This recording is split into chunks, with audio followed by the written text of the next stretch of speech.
This is an I Can Read book, so if you want to follow along in your own copy of the book, turn to page 5, next to the picture of a white ghost sitting on a tombstone. Ooh, that's where we'll begin. Ghosts. Ghostly tales from folklore, retold by Alvin Schwartz, illustrated by Victoria Chess.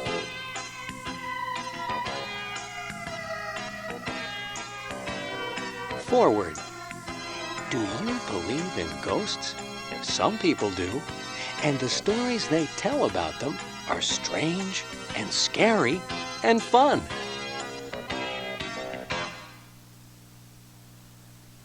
The Haunted House.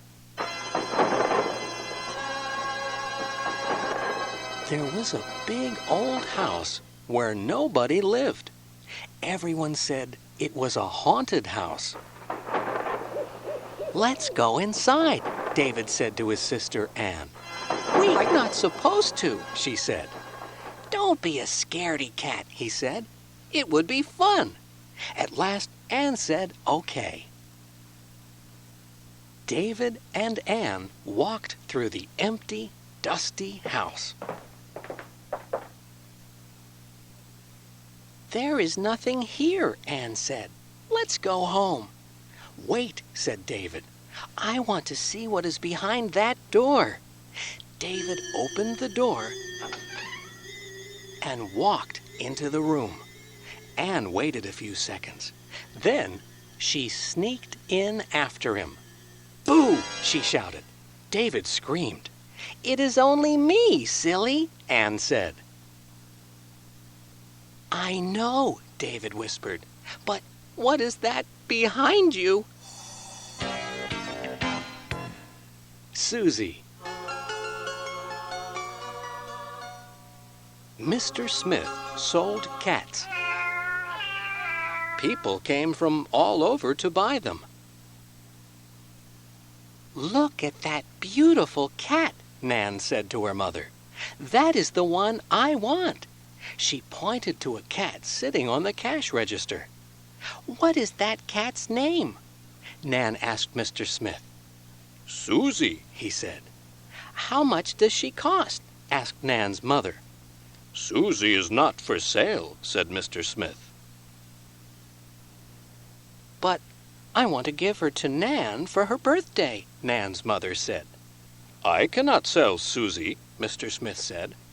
"I will give you $50, Nan's mother said. "I could not sell her even if I wanted to," Mr. Smith said. Susie purred. Nan reached out to pet her. Her hand went right through the cat. "There is nothing there," Nan screamed. "I should have told you," said Mr. Smith. "Susie died a year ago, but she comes back to visit now and then."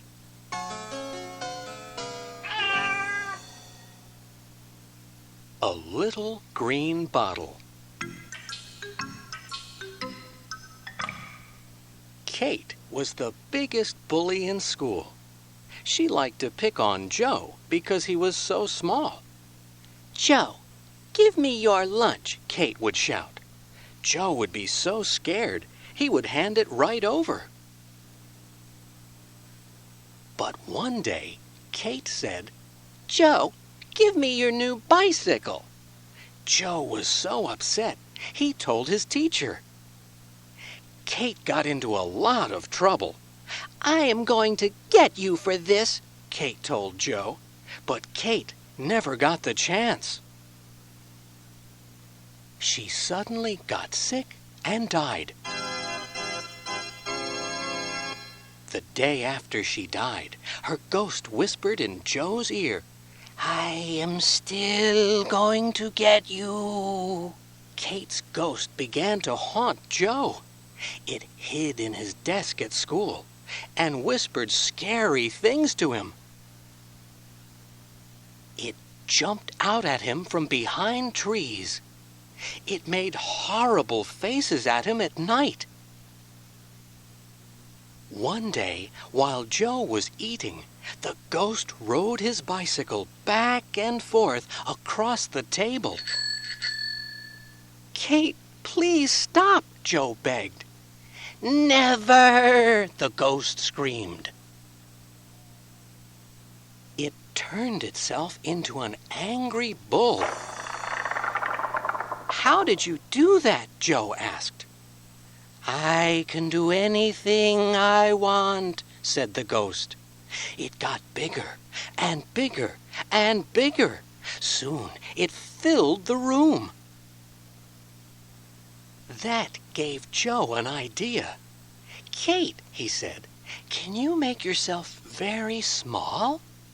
"Of course," said the ghost. Joe pointed to a little green bottle on the table. "Can you make yourself small enough to jump into this?" he asked. "Of course," said the ghost, and it jumped into the bottle. Joe grabbed a cork and pushed it into the bottle. Then he threw the bottle into the river. The river carried it to the ocean. The bottle floated away. Kate's ghost has not been heard from since. But if you ever see a little green bottle washed up on the beach, don't open it.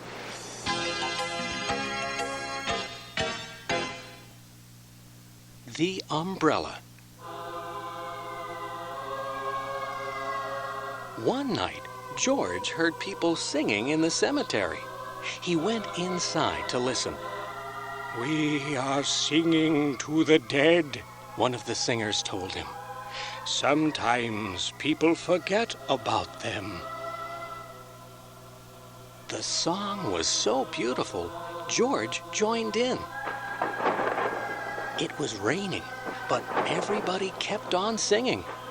One of the singers handed George an umbrella.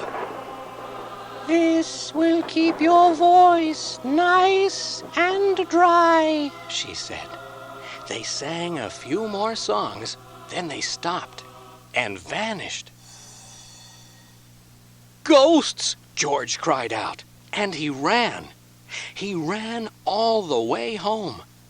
When he got home, he still was holding the umbrella the ghost had given him. George used it until the day he died. Then the umbrella vanished.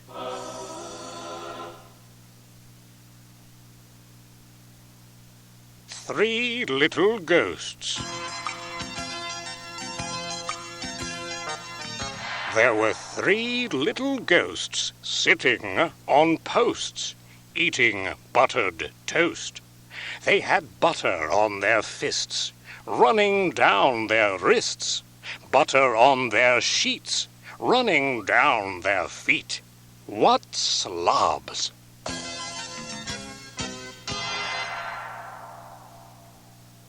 The teeny tiny woman.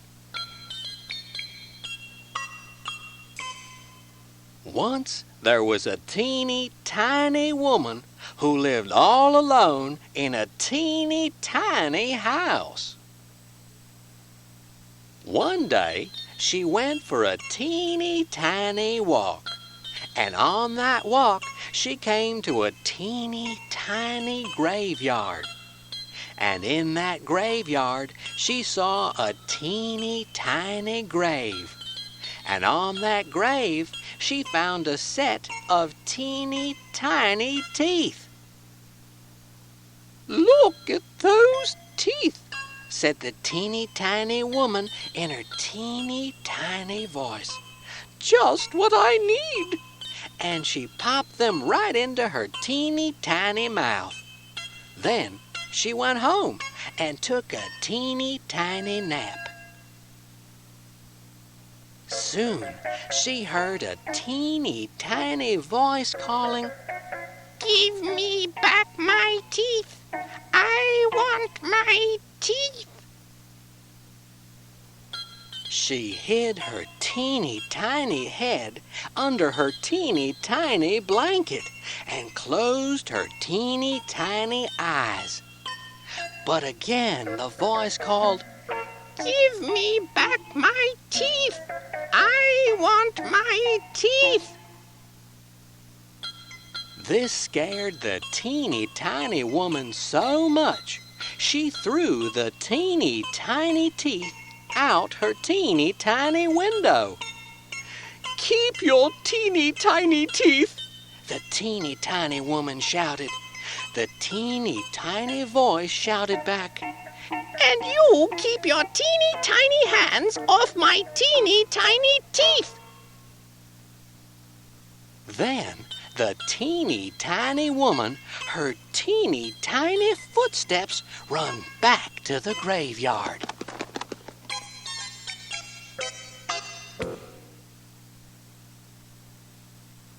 Ghost, get lost.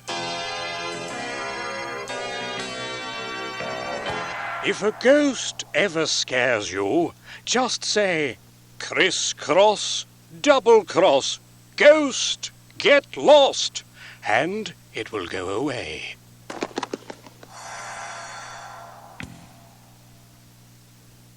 Where the stories come from. The Haunted House is based on an English joke of the 1970s.